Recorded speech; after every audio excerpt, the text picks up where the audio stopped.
The old model of the atom, an electron revolving around a nucleus, had one obvious thing: angular momentum. And this is a very important physical quantity because for rotating systems, angular momentum is conserved in nature.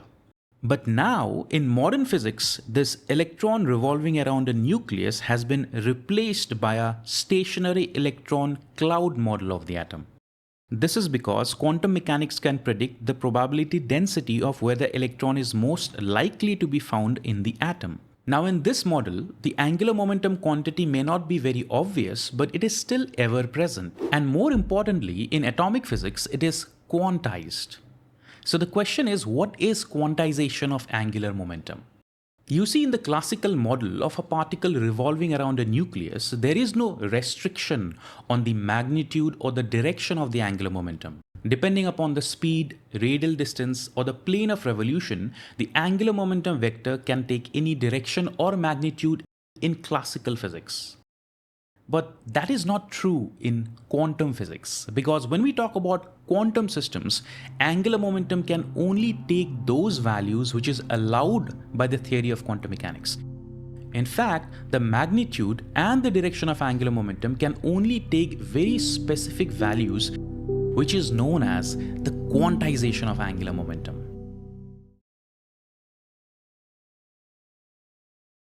You see, in the quantum mechanical framework, this quantity is associated with 4 distinct operators that can give us some meaningful information about the system. So Lx, for example, is the operator associated with the x component of angular momentum vector. Ly and Lz are the operators corresponding to the y and z component of this angular momentum vector. When we combine these operators to create the magnitude, we end up getting the L square operator. Now in theory, together these operators can give us all the information about angular momentum vector, but the problem is in quantum mechanics we have something called the uncertainty principle. You must have all heard of the position and the linear momentum uncertainty principle, that for a moving particle you cannot measure the position and the linear velocity at any given point in time simultaneously with absolute accuracy. Similar uncertainty relationships also exist for the angular momentum, which says that you cannot measure the components of angular momentum Lx, Ly and Lz simultaneously with absolute accuracy for a given system. In fact, there is a limit given by these uncertainty relations beyond which you cannot accurately measure them in a given system. Now these kinds of uncertainty relations goes back to commutator algebra of the quantum mechanical framework. You see, whenever two operators do not commute, they have a corresponding uncertainty relationship for them. And this is true for Lx, Ly and Lz. However, what is interesting is that this is not necessarily true for L square operator. So if we find the L square commutator with either Lx or Ly or Lz separately, then we find that they do commute, which means we can measure L square and Lx together, or L square and Ly together, or L square and Lz together. So that means we have to make a choice. And by convention in the physics community, we choose L square and Lz representation. And therefore, the theory of quantum mechanics can give us precise information about L square, the magnitude of angular momentum, and Lz, the z component of angular momentum for a given system. But this is an information that we can obtain only from the wave function solution of the system. So coming to the wave function solution, it is a solution of the Schrödinger equation when we try to solve for central potentials like the Coulombic interaction of an atom. And because of spherical symmetry, we write this wave function in terms of spherical coordinates r, theta, phi. And when we do that, the wave function can be written in 3 distinct parts. The radial solution, as the name suggests, gives us that part of the wave function solution which varies with respect to the radial distance from the nucleus, while the angular solution gives us that part of the wave function solution which varies as we go from north to south, and the azimuthal solution gives us that part of the wave function solution as you go from west to east along the equator or along a latitude. And the various boundary conditions associated with these solutions lead to 3 distinct quantum numbers n, l and m. Now, N is related to energy of the system, so we are not concerned with that in today's video. L and M, however, are very much responsible for the angular momentum of the system. In fact, if we combine the angular solution and the azimuthal solution, we get what is called spherical harmonics, which are effectively the eigenstates of angular momentum vector. So if we apply these operators L square and Lz onto the spherical harmonics, we get two very beautiful solutions. In fact, these equations are known as the eigenvalue equations for angular momentum operator. And these solutions, or the eigenvalues corresponding to L square and Lz, they depend on the quantum numbers L and M. I'll try to show you an intuitive way of how these quantum numbers are decided. So first, the azimuthal solutions, which are nothing but oscillatory solutions given by e to the power im phi. Phi being the angle from west to east if you go along a latitude. Now we can look at the behavior of cos m phi, which is similar to that of sin m phi, although separated by a phase difference of pi by 2. So for m is equal to 2, you end up getting this kind of an oscillatory solution. Now these kinds of solutions are easy to understand because we are very much used to oscillatory solutions along the x-axis. But what if I try to represent the same oscillation in a polar plot, because that is a much better representation of the azimuthal nature of the solutions. So in this plot, the radial distance represents the functional value of the oscillation, and wherever the function goes to 0, the radius becomes 0, and the plot looks something like this. I can do the same for other values of m equals 0, 1, 2, 3, and we end up getting more and more number of oscillations, and as a result, more and more lobes in the polar plot. So this gives you a very beautiful visual idea of what m really represents. It represents the oscillations of the wave function around the azimuthal direction. And with greater and greater value of m, you end up getting more oscillations, which by the way corresponds to a greater value of angular momentum. Because with more oscillations, the effective wavelength decreases, and we know that wavelength and angular momentum, or momentum in general, have an inverse proportionality. But you may ask, why integral values of m? This is because when we undergo one complete revolution, I want to come back to the same point with the same value of the function. And if I try to do that for, let's suppose, m is equal to 2.5, then that doesn't happen. If you notice the polar plot, the wave does not close in on itself. And these kinds of values are therefore not allowed. The wave function must, at the end of the day, have the same value at the same location, even though you took one complete revolution and came back to the same point. So this boundary condition effectively restricts the value of the quantum number m to only integral values. You can have 0, 1, 2, 3, 4 like that, or the negative values, because even the negative values are allowed. The positive and the negative values of m simply changes the direction of the angular momentum vector. Now if we come to the angular solutions, that part of the Schrödinger equation which is responsible for theta, then we effectively get something called associated Legendre functions. The associated Legendre functions gives us how the wave function varies as we go from north to south pole. I know the mathematical expressions are quite complicated here, but notice a few essential details. The Legendre functions are mth order derivatives of what is known as a Legendre polynomial. The Legendre polynomial is given by the Rodriguez formula. Students who are familiar with mathematical physics may have seen these expressions before. Now the way to solve this kind of a differential equation corresponding to theta is to essentially employ what is known as the power series method. But the power series method does not really give us finite solutions for all cases. It only gives us finite solutions when the power series terminates after a particular series number. So the short answer is, to get a finite wave function solution, we must terminate the power series solution that leads to very specific integral values of L. L essentially represents the number of terms present in the power series solution. So L therefore is now restricted to values like 0, 1, 2, 3 like that. But if you also look at the connection between associated Legendre function and the Rodriguez formula, the Legendre polynomial is a polynomial of the order of L. And if you take a derivative of a polynomial of the order of L, you cannot do the derivative more than L number of times, because if you do that, you'll end up getting 0, which means that M is now therefore restricted to all the values less than L. So for example, if L equals 0, then M can only have a 0 value. But if L is equal to 1, M can have values of -1, 0 or +1. And then you can take it forward for L is equal to 2, 3 and further. So given these quantum numbers, I can write down the mathematical expressions for each of them.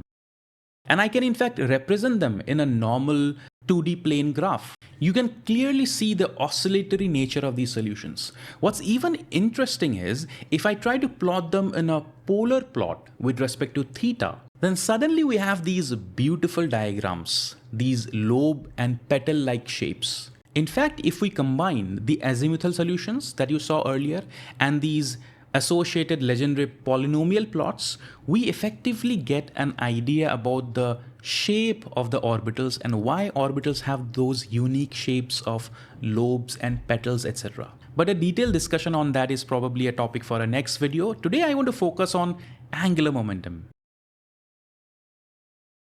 So coming back to those equations, we can now see how the various values of L and M quantum number influences what is going to be the angular momentum magnitude and the angular momentum direction.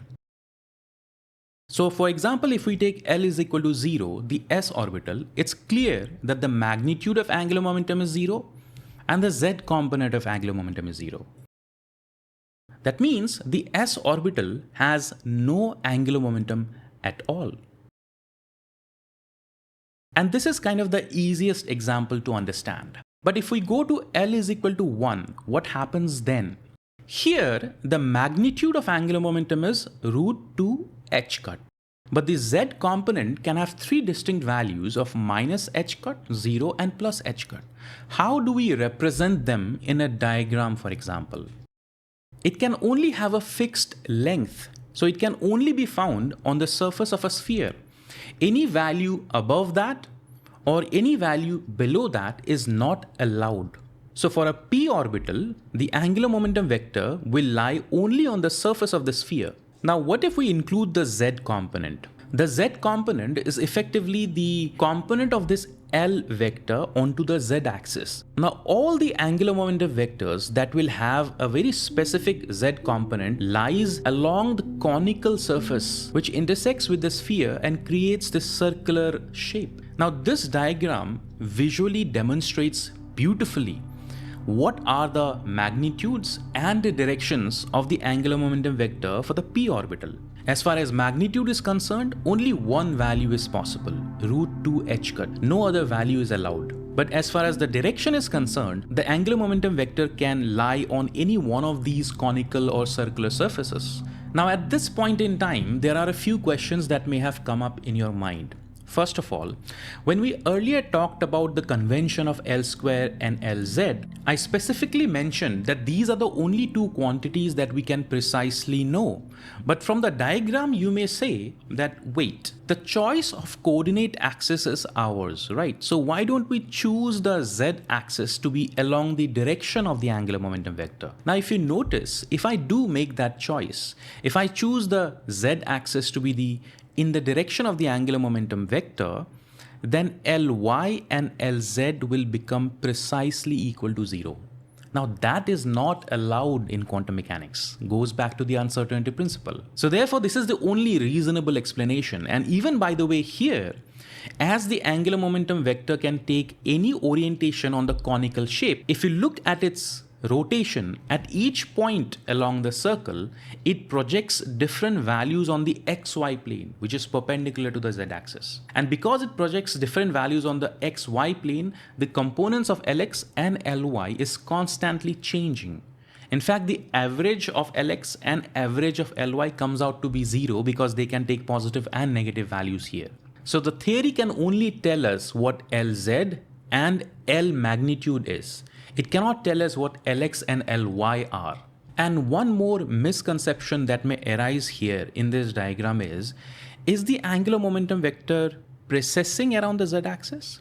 Even though I've shown the animation in this manner to create a visual representation, there is no precession involved. If I look at all these three distinct cases separately, what these shapes actually mean is that the angular momentum vector can take any direction lying on the inverted cone, the circle, and the cone. So even specifying the angular momentum vector with an arrow is kind of misleading because it can be anywhere in this particular shape. It is only the magnitude and the z component that we are pretty much sure of.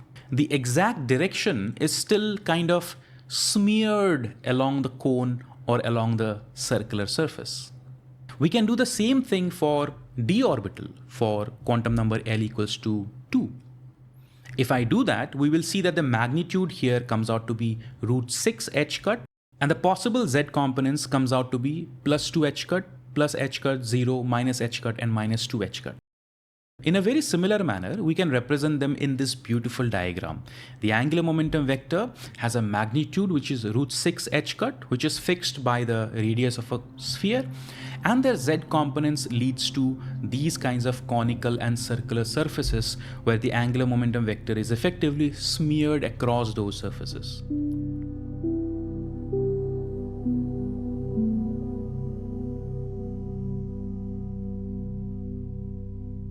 Now, till this point in time, we have only talked about the orbital angular momentum of an electron in the presence of a nucleus. However, the electron also has its own distinct spin angular momentum. This is an intrinsic property of the angular momentum that an electron has, and as it turns out, the eigenvalue equations for the spin operator is also somewhat similar. The only difference is that the quantum number s can only take values of half. So if we represent that visually, we get this kind of a shape. The electron's intrinsic angular momentum can only have plus h cross by 2 in the positive z-axis or minus h cross by 2 in the negative z-axis. Now, this is something that is verified by what is known as the Stern-Gerlach experiment. So in the Stern-Gerlach experiment, we pass a beam of electrons through a non-uniform magnetic field. And when we do that, because the non-uniform magnetic field interacts slightly differently with the spin up and the spin down, so the beam splits into two parts. And this result is an actual proof that the electron has an intrinsic spin. Now we can perform a similar experiment for the orbital angular momentum case. So for example, if we take s orbital, L is equal to 0, you will end up getting a scenario in which the beam does not split because the s orbital has no angular momentum in the first place. But for L is equal to 1, there are three distinct orientations, so the beam will split into 3 spots. While for L is equal to 2, there are 5 distinct orientations, so the beam will split into 5 distinct spots. Now this is something that I've only shown for a visual understanding perspective because the Stern-Gerlach experiment is a little bit hard to perform for orbital angular momentum because usually in atoms, the orbital angular momentum and the spin angular momentum couple together to create a sort of an effective angular momentum of the system. Nonetheless, both the spin angular momentum and the orbital angular momentum in an atom are quantized. They can only have very specific magnitudes and specific directions, which is allowed by the quantum mechanical theory. And this is one of the ways in which a quantum system is so vastly different from our classical understanding of angular momentum. I have made a lot of effort in creating these visualizations to give you a better understanding of the topic. If this is something that you are interested in, then please make a comment in the video and I'll try to create more such animated and visual perspective of understanding various topics in physics. I'm Divij Das. This is For the Love of Physics. Thank you so much. Take care. Bye-bye.